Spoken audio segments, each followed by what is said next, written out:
Voltamos, hoje conversando com a doutora Sandra Regina Gomes, que é fundadora da Longevida Consultoria, gerontóloga e tem uma experiência riquíssima na gestão pública. Bom, Sandra, quero agora, nesse bloco, justamente abordar essa questão. Políticas públicas, nós temos avançado também nesse caminho? Sim, há muito o que ser feito. Tá. Avançamos porque nós temos dois pilares importantes da política para a pessoa idosa. Primeiro, nós temos documentos norteadores fantásticos, como, primeiro, a nossa Constituição de 88, depois a Política Nacional do Idoso de 1994 e o Estatuto do Idoso de 2003. Eu estou só citando esses três, mas temos outros documentos norteadores. E esse de 2003 é o Estatuto, que completará este ano 18 anos. Tanto o Estatuto como a Política Nacional, principalmente o Estatuto, precisa ser atualizado. Ok, bacana. A Política Nacional está linda, é linda demais. E ela versa sobre todos os direitos da população idosa em relação às políticas públicas. Nós sabemos que políticas públicas são ações e atividades oriundas de direitos, e os direitos estão na Constituição. A Constituição diz: população idosa tem direito a isso, o cidadão brasileiro a isso, e como ele é colocado em prática é através das políticas públicas. Tá. Então, legalmente, nós estamos amparados.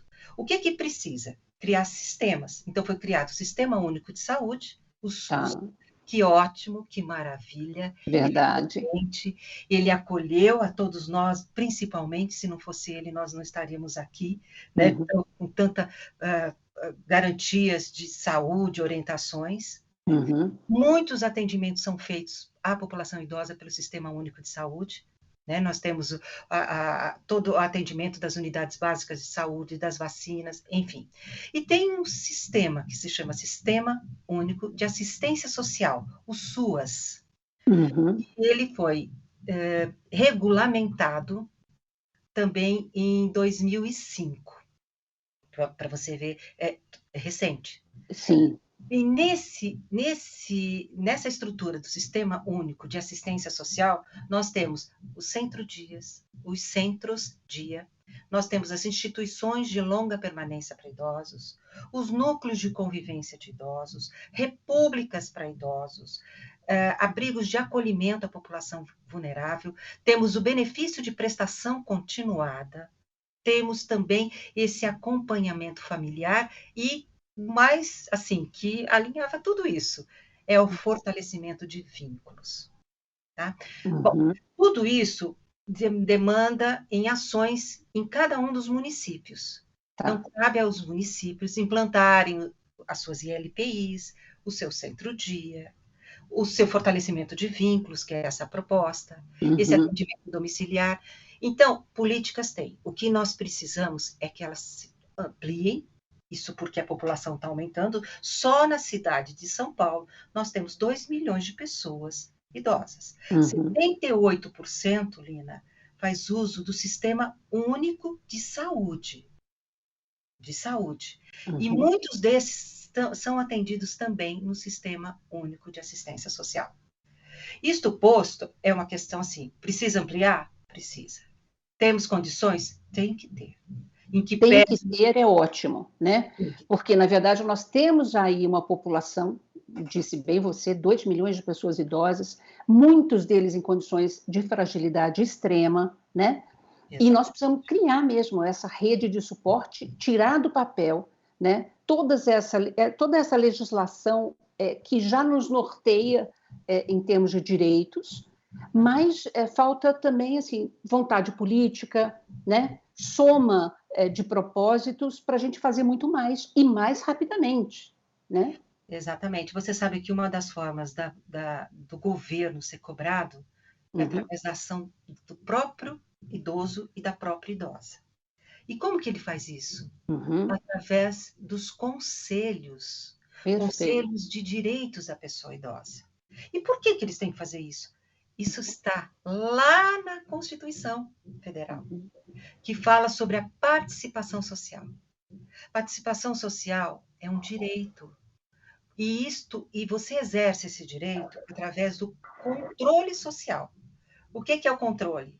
Eu tenho aqui o estatuto, eu tenho a política, eu tenho as demandas do meu município e vou checar junto com o governo. Governo, você implantou centro-dia? Governo, quanto que você tem de verba para implantar uma instituição de longa permanência para idosos? Então, você faz o controle social. Isso é direito, não é assim, ai, não, só que não dá para fazer sozinha, Lina. Não dá para ser a Lina sozinha, não dá para ser a Sandra sozinha. E nem se nós duas nos juntarmos, também não vai dar certo. Por quê? Porque nós temos que ir a um órgão que se chama os conselhos. Todos os estados brasileiros têm conselhos estaduais de direitos da pessoa idosa. Nem todos os municípios têm conselhos municipais. Então, o município que estiver aqui nos escutando, que não tenha, está na hora. Porque é muito importante que os conselhos sejam instituídos dentro do seu município. Porque tem o Conselho da Mulher, tem o Conselho da Criança e Adolescente, de população de rua, tem que ter o Conselho da População, que é a população 60+. Então, é importante que se tenha conselho e que logo próximo, outra garantia é o Fundo Municipal do Idoso, que implementa aquilo que o governo não conseguiu implementar, não que não conseguiu, que ele tem como compromisso e não fez, e aí vem o Fundo Municipal e atua para isso. Isso quer dizer o quê? Se você tiver uma sociedade mobilizada, articulada, informada, ela vai lá e cobra. Ela cobra e ela exige que seja implementada a política pública que o município precisa. Que dica preciosa, né? Para o nosso telespectador, para se realmente esse exercício da cidadania passa por esse exercício de ser político, né, nesse processo. Todo mundo, cada cidadão tem o seu papel que pode avançar nesse segmento, né? Exatamente, Lina, e eu acho que foi muito bom você ter tocado nesse ponto, sabe, Lina? Porque existe uma falta de clareza, que toda vez que fala em política, a primeira reação é falar, eu não quero saber de políticos, eu não quero saber porque eu não quero me posicionar. Não, nós estamos falando aqui de política de direitos. Nós não estamos falando de política partidária. A gente não está falando de A, nem de B, nem de C. Até agora, nós estamos falando sobre leis, sobre direitos. Então, é política de direitos. Então, é muito fácil confundir, sabe, Lina? Muito legal. E isso precisa elucidar. Você esclarecer isso para a gente, sabe? Porque, na verdade, dentro desse processo, né, você foi uma gestora durante muito tempo, né, em São Paulo, e avançou muito, né? Porque nós temos a junção, né, dessas lideranças que estão em determinados cargos públicos, né, e a representatividade organizada da sociedade civil. É essa junção que é muito necessária. Exatamente, exatamente. Então, porque é um tripé, né? É a sociedade, a família e o poder público. Não tem como. Todos, por isso que fala, mas a família precisa acompanhar, sim. Claro que a família precisa acompanhar. Então, esse tripé é fundamental. Não dá para ficar meio tortinho. Não tem que ter a atuação de todos. Agora, as políticas públicas, elas precisam e devem ser implementadas. E elas só vão ocorrer se você for cobrado, né? Se o governo for cobrado. Mas também tem uma questão que você trouxe agora, Lina, que é interessante. É sempre ver a possibilidade de ter à frente dessas políticas pessoas que conheçam a política, que não sejam cargos políticos, né? Claro. Cargos técnicos, porque isso é fundamental.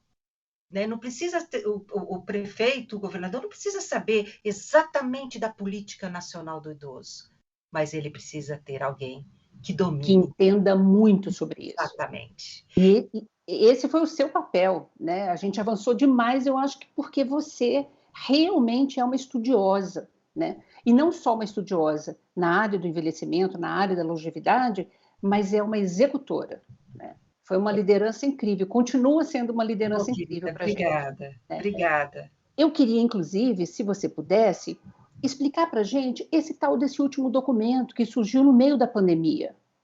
Uhum. Então, acho que nós temos assim, na linha dos compromissos, o Brasil é signatário das determinações da Organização Mundial de Saúde. Tá. Tá? Isso é muito importante. Isso deu um start depois de 2009, deu assim, sabe, 2005 com Kalash, que de novo a gente fala do professor Alexandre Kalash, é a nossa referência, esteve na Organização Mundial de Saúde por 13 anos, ele se aposentou, veio para o Brasil, que foi realmente para nós muito importante essa participação dele mais próxima. Então, desde então, 2005, 6, 7, 8, 9, já se fala sobre o envelhecimento ativo, que foi ele que trouxe. Ele trouxe o modelo de cidade amiga do idoso, ele trouxe o envelhecimento ativo, que são 4 pilares, né? Saúde, participação, educação e proteção. Pronto. Então, esse é um compromisso do Brasil de fazer com que essas políticas que nós temos nas nossas leis, que nós estávamos falando anteriormente, que estejam em consonância com essas diretrizes nacionais. Aí, no final de 2020, veio um relatório também da Organização Mundial de Saúde, falando sobre o relatório do ageísmo, de combate ao ageísmo. O que é? Quais foram as pesquisas? Olha, eu tenho aqui, segundo pesquisa realizada pela Organização Mundial de Saúde, em 57 países, mais de 60% dos idosos disseram ter sido vítimas de ageísmo. Em 57 países, 60%. E as consequências desse ageísmo dá quadros de depressão, Claro. depressão, isolamento, insegurança, embotamento. Então, e aí vem esse relatório no finalzinho de 2020. Justamente para sinalizar o quanto que era importante que todo mundo, né, o mundo todo, todos os países, discutissem a questão do preconceito.